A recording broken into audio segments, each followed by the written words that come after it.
العلم هو النور الهادي والمفتاح لكل الخير من يرد الله به خيرا. بسم اللہ الرحمن الرحیم.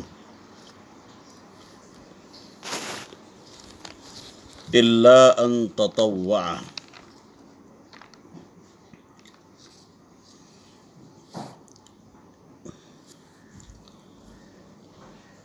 الا حرف استثناء ہے.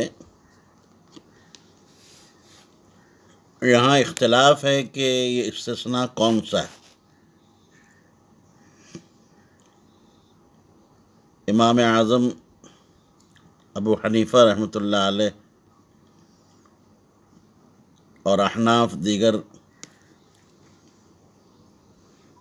استثناء کو متصل مانتے ہیں،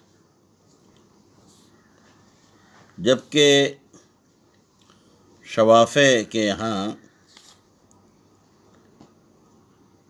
استثناء منقطع ہے.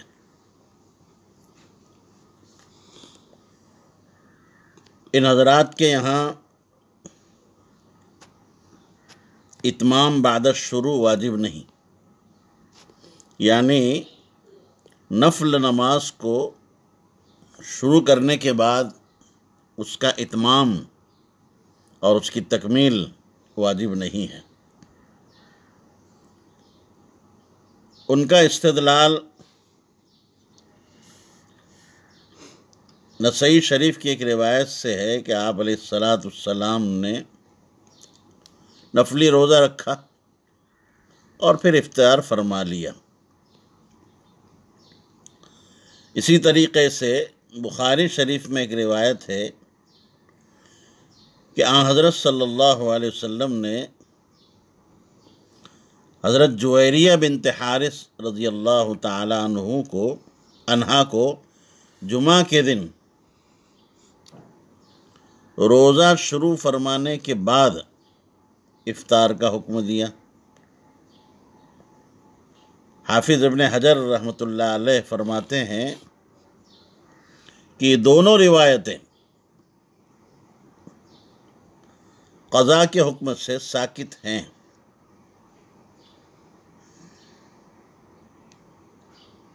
احناف کہتے ہیں کہ الا ان تطوع کا مطلب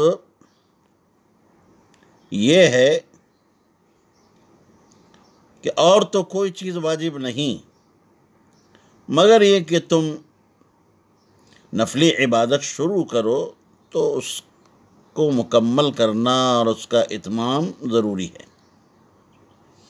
یہ استثناء متصل ہے اور یہی اصل بھی ہے. اس وجہ سے اتمام بعد الشروع یہ بات ثابت ہوئی، اس لیے کہ فقال اللہ آپ صلی اللہ علیہ وسلم نے نفی فرمائی اور نفی کے بعد الا ان تطوع سے استثناء فرمایا. تو نفی سے جو استثناء ہوتا ہے وہ مفید اثبات ہوتا ہے.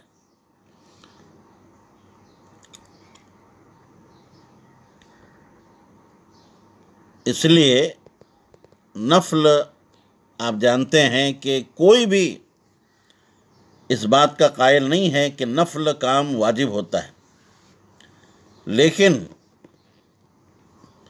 کسی نفل کام کو شروع کر دے، نماز شروع کر دے تو اس کا اتمام اور اس کی تکمیل لازم ہے.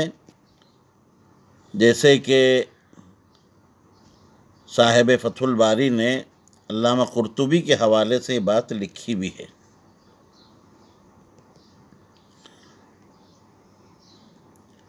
دوسری دلیل لا تبطلوا اعمالکم. قرآن مجید میں اللہ تبارک و تعالی نے فرمایا کہ عمل کو شروع کرنے کے بعد اس کا ابطال نہ کرو، ابطال سے منع فرمایا گیا.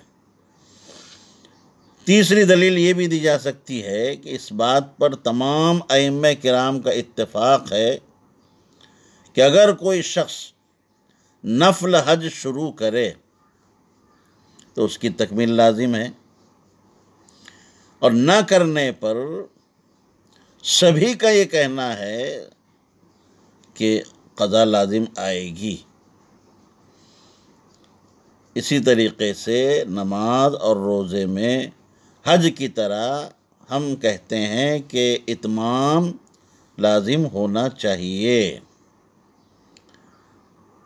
چوتھی بات یہ ہے کہ نذر کا پورا کرنا واجب ہے،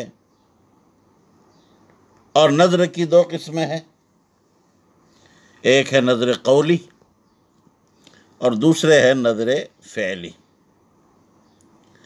اور آپ جانتے ہیں کہ نذر قولی کا ایفا یعنی اس کی تکمیل، اس کا پورا کرنا بالاتفاق واجب ہے، لہذا نذر فعلی کا اتمام بھی واجب ہونا چاہیے۔ امام مالک رحمۃ اللہ علیہ بھی بلا وجہ، بلا کسی عذر کے نفل کو باطل کرنے کی صورت میں وجوب قضا کے قائل ہیں۔ امام شافعی نے جو شوافع نے جو نسائی اور بخاری کے روایتیں اپنی دلیل میں پیش کی ہیں، علامہ طیبی رحمۃ اللہ علیہ اس کا یہ جواب دیتے ہوئے یہ فرماتے ہیں کہ وہ احادیث بھی تو موجود ہیں کہ جن سے قضا بعد الافساد اور اتمام بعد الشروع کا ہونا بھی ثابت ہوتا ہے۔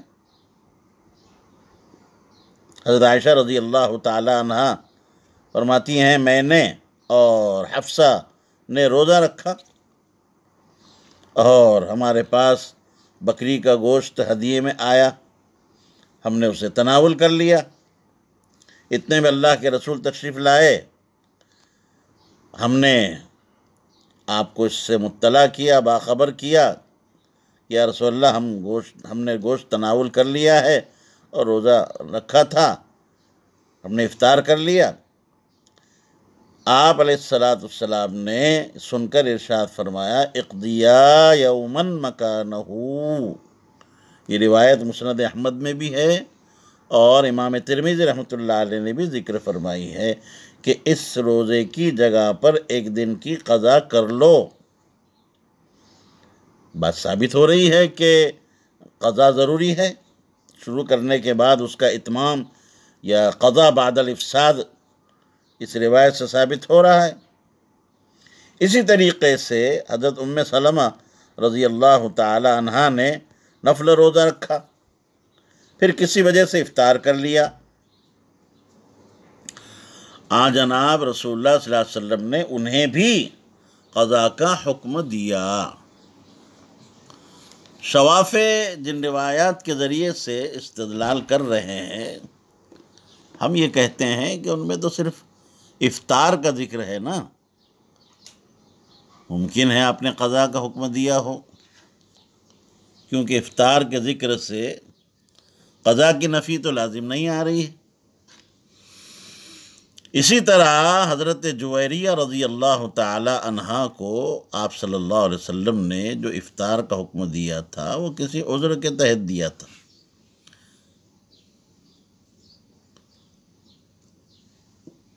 شوافع کی پیش کردہ احادیث جیسے کہ ابھی آپ نے سنا،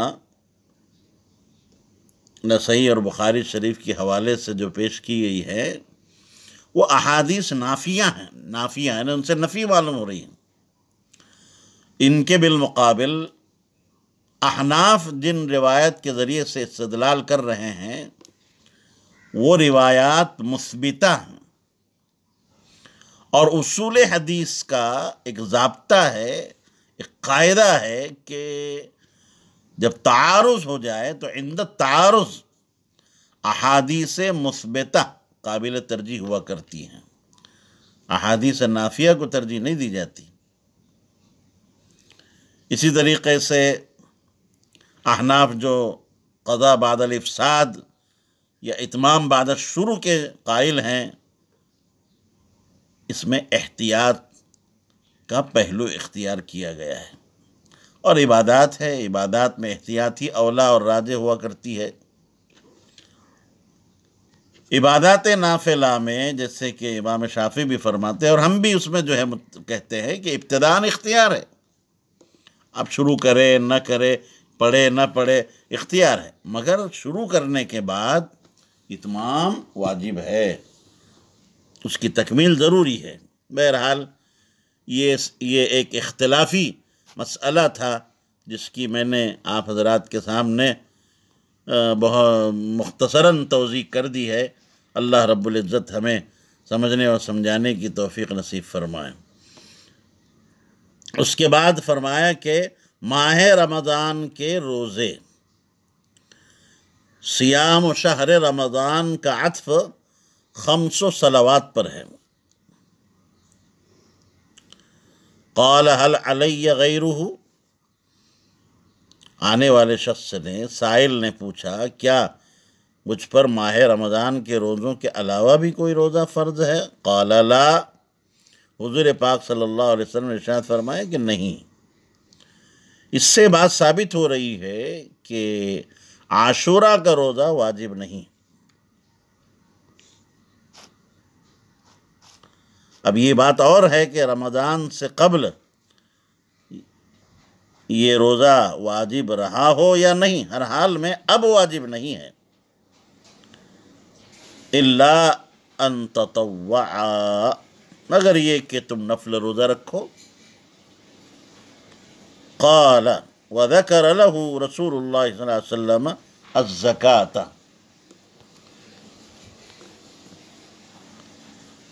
راوی کہتے ہیں کہ اس شخص سے رسول اللہ صلی اللہ علیہ وسلم نے زکوٰۃ کا ذکر فرمایا۔ دیکھیے تھوڑا اسلوب بدل گیا، انداز بدل گیا، نماز کا ذکر ہوا، روزے کا ذکر ہوا، وہاں انداز کچھ اور تھا، اور یہاں کہا وَذَكَرَ لَهُ رسول اللہ صلی اللہ علیہ وسلم الزکاۃ، جس سے یہ بات ثابت ہو رہی ہے کہ ابو طلحہ رضی اللہ تعالیٰ عنہ جو راوی حدیث ہیں، وہ الفاظ غالباً بھول گئے جن کے ذریعے آپ صلی اللہ علیہ وسلم نے سائل کو زکوٰۃ کی فرضیت بتلائی تھی، یا یہ کہ ابو طلحہ کو الفاظ میں التباس ہو گیا ہو، اس وجہ سے انہوں نے وَذَكَرَ لَهُ الزَّكَاةَ کے الفاظ سے تعبیر فرمایا۔ اس سے یہ بات ثابت ہو رہی ہے کہ روایت حدیث میں الفاظ کی رعایت معتبر ہے۔ راوی پر اگر الفاظ حدیث میں التباس پیدا ہو جائے تو وہ مفہوم کو اپنے الفاظ میں بیان کر دیتے ہیں۔ اس سے بات ثابت ہوئی کہ وَذَكَرَهُ رسول اللہ صلی اللہ علیہ وسلم الزکاۃ، یہ حدیث کے الفاظ نہیں ہیں بلکہ راوی حدیث کے ہیں۔ قال هل علی غیرها، پوچھنے والے وہ آنے والے شخص نے عرض کیا کیا زکوٰۃ کے علاوہ بھی مجھ پر کوئی جو ہے لازم ہیں، فرض ہیں؟ قال لا، آپ نے نفی فرمائی۔ اگر یہاں حقوق اللہ کو مراد لیا جائے تو مال میں زکوٰۃ کے علاوہ اور کوئی حق واجب نہیں، ورنہ حقوق مالیہ غیر اصلیہ تو بہت ہیں، حقوق مالیہ غیر اصلیہ بہت ہیں، جیسے صدقہ فطر ہے، ذوی الارحام کا نفقہ ہے، قربانی وغیرہ، یہ سب جو ہے حقوق مالیہ ہے غیر اصلیہ۔ اگر حقوق اللہ مراد لیے جائیں تو مال میں زکوٰۃ کے علاوہ اور کوئی حق واجب نہیں، الا ان تطوعا، مگر یہ کہ تم نفلی طور پر دو۔ قال، راوی کہتے ہیں فادبر الرجل وہو یقول، یہ جملہ حالیہ ہے، وہ شخص یہ کہتے ہوئے واپس چلا گیا، واللہ لا ازید علی ھذا ولا انقص، قسم بخدا میں اس پر نہ اضافہ کروں گا نہ اس سے کوئی بات کم کروں گا۔ اس جملے کے مختلف مطلب بیان کیے گئے ہیں، مثلا یہ کہ میں ابلاغ میں یعنی اپنے قوم کو بتانے میں ان باتوں پر جو آپ نے بتلائی ہیں کمی بیشی نہیں کروں گا، بلکہ جوں کا توں من و عن بلا کم و کاست قوم تک پہنچا دوں گا۔ ایک مطلب تو یہ ہوا۔ دوسرے یہ بھی کہا گیا ہے کہ نفس فرضیت میں یعنی ان کی ادائیگی میں کوئی کمی بیشی نہیں کروں گا۔ تیسرے کہ میں ان کی کمیت اور کیفیت میں کمی بیشی نہیں کروں گا، ایسا نہیں کہ فجر کی 2 رکعت کے بجائے 4 اور ظہر میں 4 کی جگہ 2۔ چوتھے مقصود اس عبارت سے کمی کو بیان کرنا ہے، بیشی کا بیان کرنا مقصود نہیں ہے۔ جیسے ہمارا آپ بخوبی جانتے ہیں کہ ایک شخص کسی تاجر کے پاس جاتا ہے، مشتری ہے، وہ بھائی سے کہتا ہے کہ جناب کچھ کم زیادہ ہوگا کہ نہیں ہوگا؟ تو بھائی بھی کہتا ہے کہ بھئی کمی بیشی نہیں ہو سکتی، کمی زیادتی نہیں ہو سکتی۔ حالانکہ بھائی کا مقصد ہوتا ہے کہ کمی نہیں ہوگی، زیادتی تو ہو سکتی ہے، مگر وہ کمی اور بیشی دونوں لفظ استعمال کرتا ہے، تو کمی اصل مقصود ہوتی ہے، بیشی کا لفظ تو تاکید کے طور پر بڑھا دیا جاتا ہے۔ ایسے یہاں پر بھی اصل بات جو بتلانی ہے کہ میں کمی نہیں کروں گا، یہ مقصود ہے۔ جی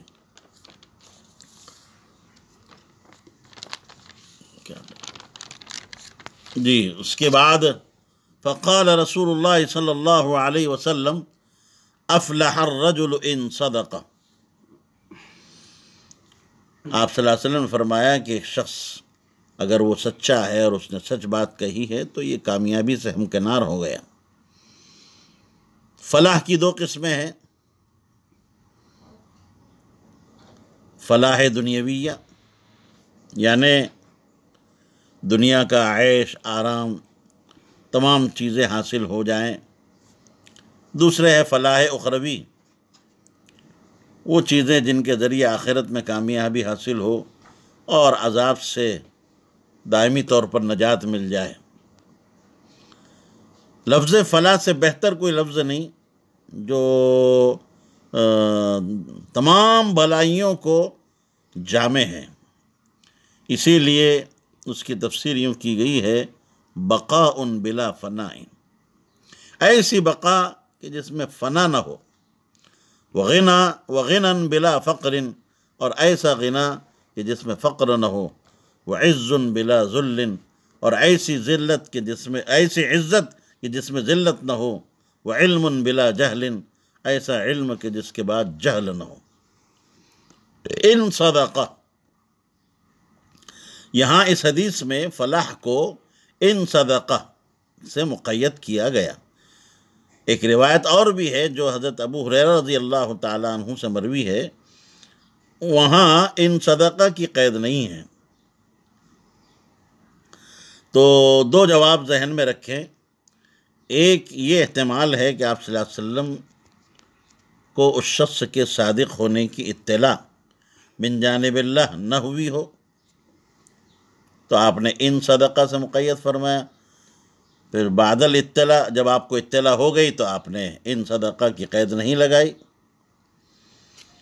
دوسری بات یہ کہ کسی کے جنتی ہونے سے یہ لازم نہیں آتا کہ وہ صاحب فلاح ہے اور فلاح یاب بھی ہے، اس لیے کہ صاحب فلاح وہ ہوتا ہے جو اللہ کے عذاب اور اس کے غضب اور سخط سے بالکلیہ محفوظ رہے، ورنہ تو تمام ہی مسلمان اور اہل اسلام جنتی ہیں، مگر ہر مومن صاحب فلاح بھی ہو ایسا نہیں ہے۔